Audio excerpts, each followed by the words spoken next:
Have you ever seen an angel in all her glory, standing amidst flames, her radiant wings stretched wide as she stops a wildfire? No.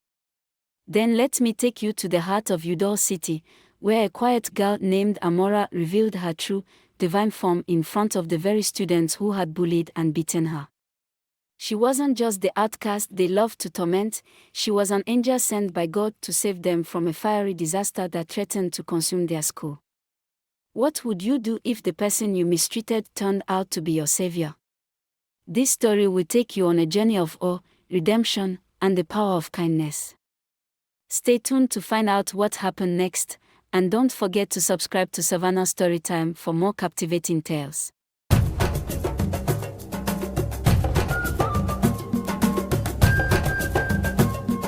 High above the bustling streets of Udall City, a radiant figure hovered in the golden light of the setting sun.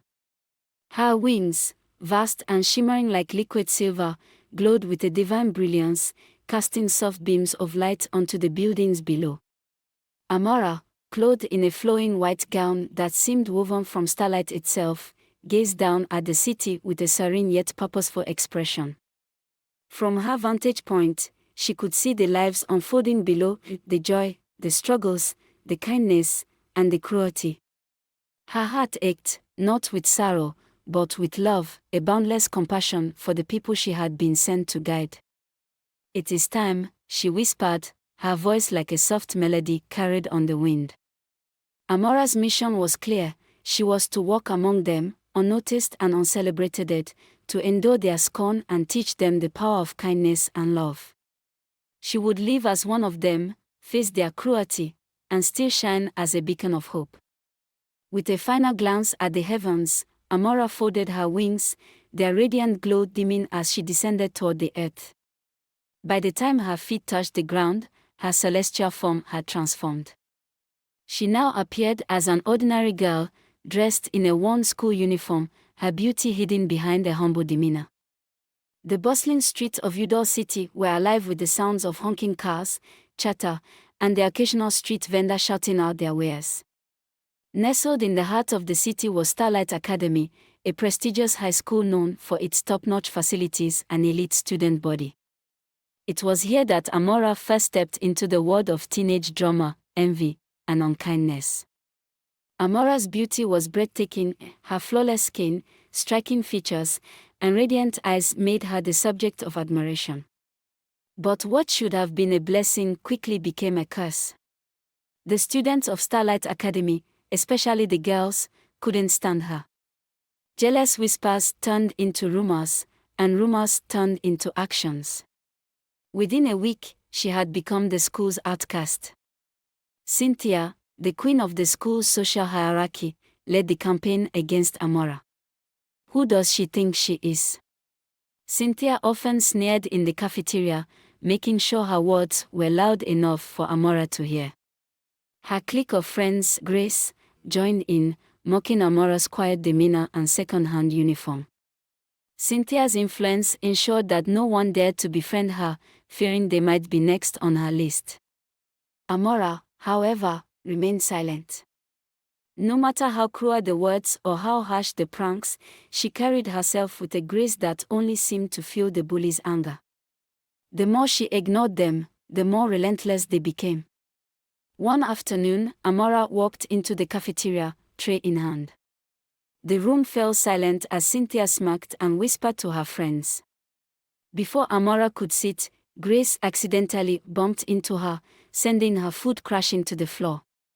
Laughter erupted from the crowd. "Oh, I'm so sorry," Grace said, her voice dripping with fake sincerity. "I didn't see you there." Amara knelt down, silently picking up the mess. But before she could finish, Cynthia stepped forward and kicked the remaining food away. "You should learn to stay out of the way," Cynthia sneered. "This isn't a place for charity cases." Amara stood, her eyes meeting Cynthia's for a brief moment. There was no anger, no hurt, just a calm acceptance that unnerved Cynthia more than she cared to admit. The bullying didn't stop at words and pranks. Cynthia and her friends occasionally took things further, shoving Amara in the hallways or accidentally spilling drinks on her books. The other students laughed or looked away, too afraid to intervene. All except one person.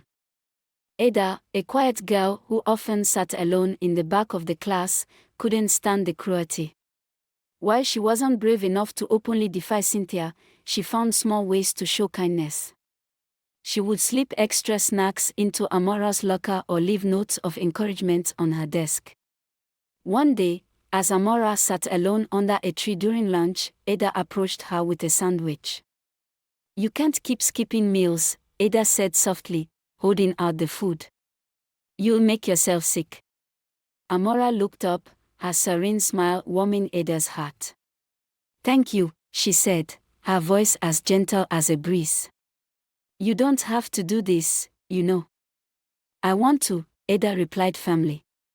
"Someone has to." From that day on, a quiet friendship blossomed between the two girls.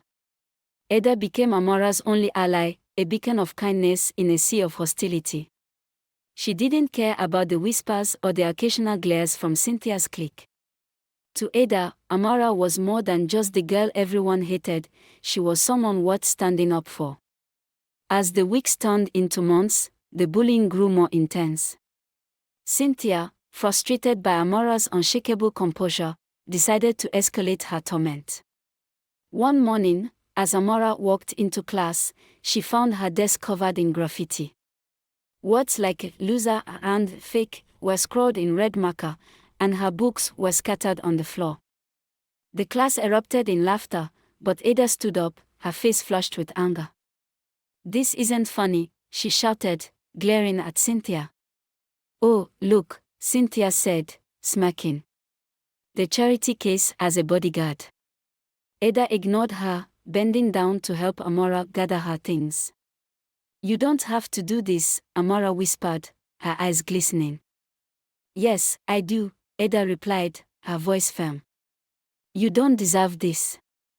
Despite the cruelty, Amara never lashed out or complained. Her silence only deepened the mystery surrounding her. Some students began to wonder why she endured it all without breaking. Even Cynthia, in her rare moments of self-reflection, couldn't understand it. One evening, Ada stayed late to finish a project and saw Amara sitting alone in the empty library. The fading sunlight cast a golden glow around her, giving her an almost otherworldly appearance. "Amara," Ada said hesitantly, "why do you let them treat you like this?" Amara looked up, her expression unreadable. "Sometimes, people hurt others because they're hurting themselves," she said softly. "It's not their fault." Ada frowned. "That doesn't make it right." "No, it doesn't," Amara admitted. "But sometimes, the best way to fight hate is with love." Ada didn't fully understand what Amara meant, but she admired her strength. Little did she know, Amara's words were more than just philosophy, they were a glimpse into a truth far greater than anyone could imagine. As the school year progressed, life at Starlight Academy carried on as usual. The bullies continued their reign, the teachers turned a blind eye, and Amara remained the quiet girl everyone loved to hate. But beneath the surface, something extraordinary was brewing, something that would change their lives forever. The day of reckoning was closer than anyone realized. The day started like any other at Starlight Academy. The sun rose over the bustling streets of Udall City, and students filed into the school grounds, laughing, chatting, and occasionally throwing side glances at Amara. She walked silently through the crowd, her books clutched tightly against her chest, her serene face betraying no hint of the torment she endured daily. In the classroom, Cynthia was already at her desk, surrounded by her clique. She smirked as Amara entered, muttering something that sent her friends into fits of laughter. Amara, as always, ignored them, taking her seat near the back of the room where she could blend into the background. Ada, seated beside her, gave her a small smile, which Amara returned. By lunchtime, the school grounds were abuzz with activity. The cafeteria was filled with chatter and the clatter of trays as students lined up for their meals. Amara sat alone under her usual tree, nibbling on a sandwich Ada had given her. Ada wanted to join her, but an unexpected errand kept her away. Cynthia and her friends watched from a distance, their expressions twisted with malice.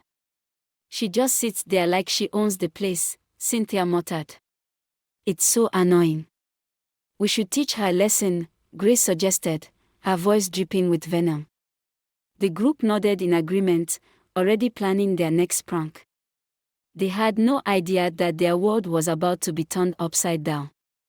The peace of the afternoon was shattered by a deafening screech of tires. Outside the school gates, a large petrol tanker careened out of control, its horn blaring as the driver desperately tried to regain control.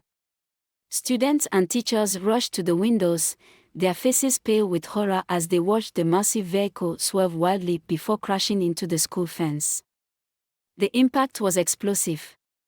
The tanker erupted into flames, and the fire quickly spread, consuming everything in its path. Thick black smoke billowed into the sky as chaos erupted on the school grounds. Students screamed and ran in every direction, some trying to escape while others froze in fear. Amara, who had been sitting under the tree, stood up slowly, her eyes fixed on the raging inferno. The fire was spreading rapidly, licking at the edges of the main building where students were trapped. Cynthia and her clique, who had been near the cafeteria, were among those unable to escape. Amara walked toward the flames, her calm demeanor a stark contrast to the chaos around her. "What is she doing?" someone shouted, their voice trembling with panic. Ada, who had just returned from her errand, saw Amara heading toward the fire and ran to stop her. "Amara!" "No," she cried, grabbing her arm. Amara turned to her, her expression soft but resolute. "Ada, trust me," she said, her voice steady and soothing. "This is why I'm here." Before Ada could respond, Amara gently removed her hand and continued walking toward the flames. The heat was unbearable, and the smoke made it difficult to breathe, but Amara showed no fear. As she approached the center of the schoolyard, something extraordinary happened. Amara stopped and began to sing. Her voice, soft at first, grew louder, filling the air with a hauntingly beautiful melody. It was unlike anything anyone had ever heard, otherworldly and powerful. The flames seemed to pause, as if mesmerized by her song. In the midst of her singing, Amara began to glow. A golden light surrounded her, and her true form was revealed. Her tattered uniform was replaced by a radiant white gown, and a pair of magnificent wings unfolded from her back. Gasps echoed through the crowd as students and teachers alike watched in awe. Cynthia and her friends, trapped near the cafeteria, stared in disbelief. Is that Amara?" Grace stammered, her voice barely audible. The flames, which had seemed unstoppable, began to recede. The fire that had threatened to engulf the school was extinguished, replaced by a calm, warm light that enveloped the grounds. The air was filled with a sense of peace and relief as Amara's song came to an end. Amara turned to face the crowd, her wings glowing softly in the fading light. Her voice, now more commanding than ever, carried across the schoolyard. "I was sent here to protect you," she said, her tone gentle yet firm. "To prevent countless lives from being lost. But I was also sent to teach you the power of kindness, compassion, and love. Hate and jealousy only lead to destruction." Her gaze settled on Cynthia and her clique, who stood frozen in place. "Even when you hurt me, I held no anger toward you. Love is stronger than hate, and forgiveness is stronger than revenge." Tears streamed down Cynthia's face as Amara's words sank in.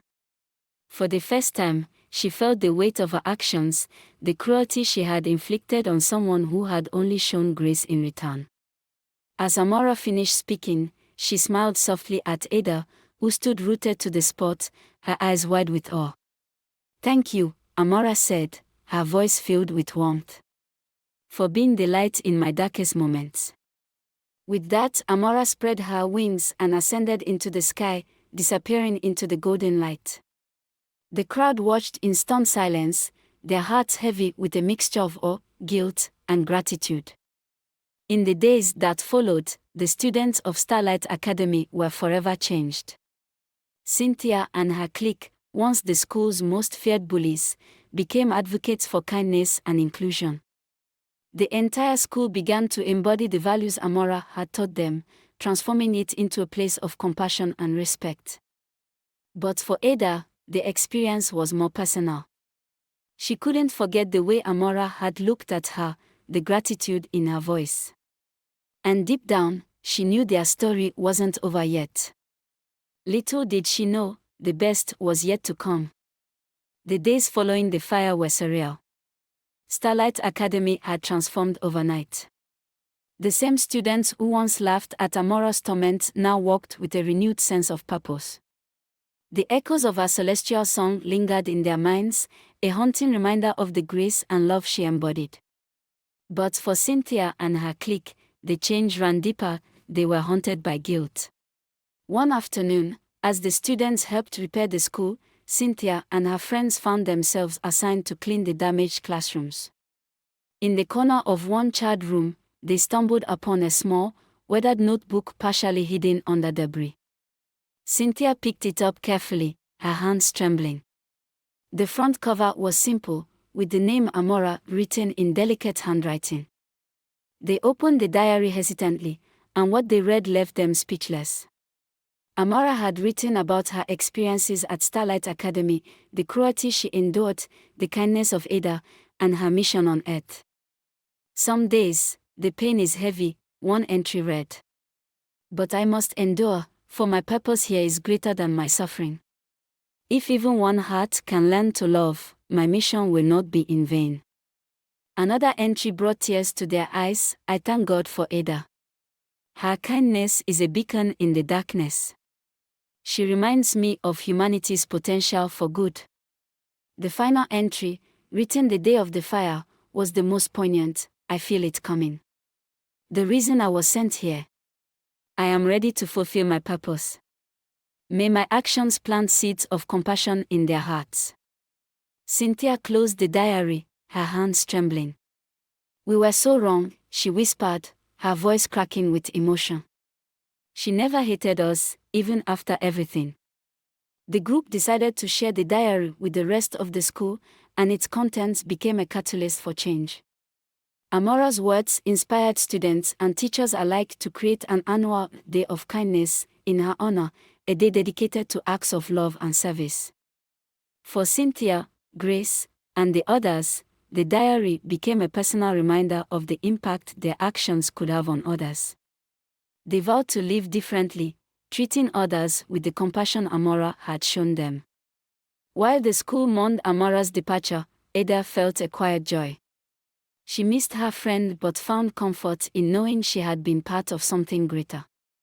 She carried Amara's lessons in her heart, determined to honor her legacy by continuing to show kindness, even when it was difficult. Little did she know, Amara's presence wasn't entirely gone, and the angel had one more gift to bestow. 2 years had passed since the fire at Starlight Academy. Ada had always been a quiet girl, content with her simple life. After finishing school, she took a modest job at a small bookstore in the city, helping her mother make ends meet. She spent her evenings studying, dreaming of a brighter future, but progress was slow, and the challenges of life weighed on her. Despite it all, Ada remained kind, her actions inspired by the lessons she had learned from Amara. Every now and then, Ada would think of Amara, the mysterious girl who had been both her friend and an angel. She often wondered if Amara had truly gone or if she was still watching over her. One quiet evening, Ada returned home after a long day at work. The city streets were alive with the distant hum of traffic and laughter from nearby cafes. She entered her small room, lit a single lamp, and sat on the edge of her bed, lost in thought. As she prepared to pray before sleeping, a soft, warm glow began to fill the room. Startled, Ada looked up, her heart racing. There, standing in the corner, was Amara. Amara's presence was as radiant as Ada remembered. Her white gown shimmered with a celestial light, and her wings, though folded, seemed to fill the small room with a sense of peace. Ada froze, tears welling up in her eyes.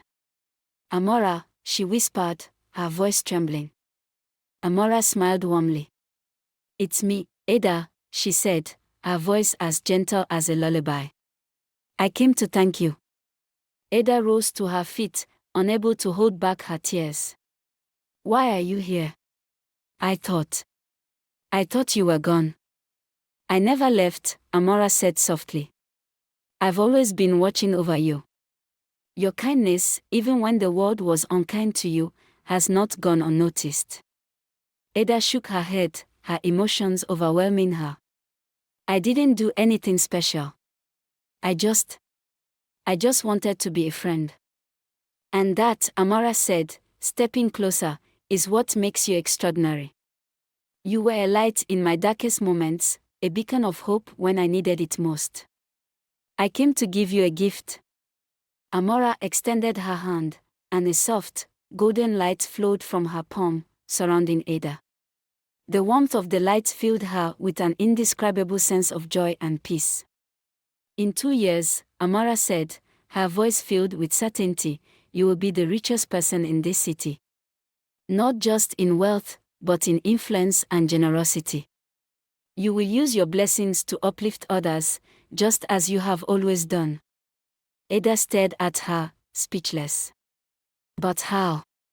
"I'm just—" "You are so much more than you think," Amara interrupted gently. "Trust in yourself, and trust in the path laid before you." Amara stepped back, her glow intensifying. "I must go now, but remember, Ada, your kindness is your greatest strength. Never lose it." "Will I ever see you again?" Ada asked, her voice breaking. Amara smiled, her eyes filled with warmth.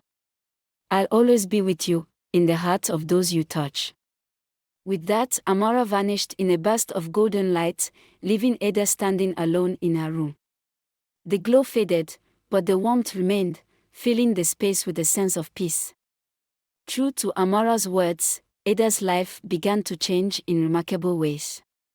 Within months, her dedication and hard work led her to opportunities she could never have imagined. She started her own business, which flourished rapidly, and by the end of 2 years, she had become a beacon of hope and generosity in Udall City. Ada never forgot the angel who had blessed her, and she honored Amara's memory by using her wealth to uplift the less fortunate. The lessons of kindness and love that Amara had taught her continued to guide her, ensuring that her legacy lived on. And though Amara was no longer visible, Ada felt her presence in every act of kindness, every moment of joy, and every life she touched. And so, the story of Amara, the angel who walked among mortals, left an indelible mark on the hearts of those at Starlight Academy. Her lessons of love, kindness, and forgiveness transformed a place once ruled by cruelty into a beacon of compassion. As Ada carried Amara's legacy forward, she proved that even the smallest acts of kindness can ripple outward, changing lives in ways we may never fully understand. Remember, we all have the power to be someone's light in the darkness. So, the next time you face cruelty, choose kindness. The world needs more Amaras. Thank you for watching Savannah Storytime. Don't forget to like, share, and subscribe for more inspiring African tales. Until next time, keep spreading love and light.